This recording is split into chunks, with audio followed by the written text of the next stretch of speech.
ఇండోనేషియాలోని mount bromo అనే అగ్నిపర్వతం పక్కన గణేశుడి విగ్రహం ఉందని మీకు తెలుసా? ఈ విగ్రహం సుమారు 700 సంవత్సరాల పురాతనమైన కాలానిది.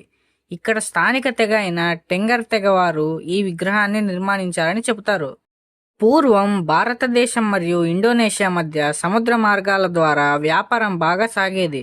అలా వ్యాపారంతో పాటు సంస్కృతి, ఆచారాలు, భక్తి కూడా అక్కడికి చేరాయి. ముఖ్యంగా 5వ శతాబ్దం నుంచి 15వ శతాబ్దం వరకు ఇండోనేషియాలో హిందూ బౌద్ధ మతాల వారు అక్కడ రాజ్యాలను పాలించారు. కానీ అక్కడ అగ్నిపర్వతాలు ఎక్కువగా ఉండడం వల్ల అక్కడి ప్రజలు నష్టపోయేవారు.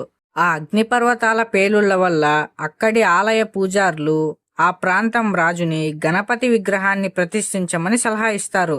అలా ప్రతిష్ఠిస్తే ఆ పర్వతం శాంతించి నష్టం కలగకుండా ఉంటుందని చెప్పారు. అలా అగ్నిపర్వతం పక్కనే గణేశుడి విగ్రహాన్ని ప్రతిష్ఠించారు. అప్పటి నుండి టెంగర్ తెగ ప్రజలు అగ్నిపర్వతాన్ని తరచుగా బద్దలవ్వకుండా, ఎలాంటి నష్టం కలగకుండా రక్షిస్తాడని గణేశుడిని పూజించడం ప్రారంభించారు. వీడియో నచ్చినట్లయితే లైక్ చేసి మన ఛానల్ని సబ్స్క్రైబ్ అయిపోండి. Thanks for watching.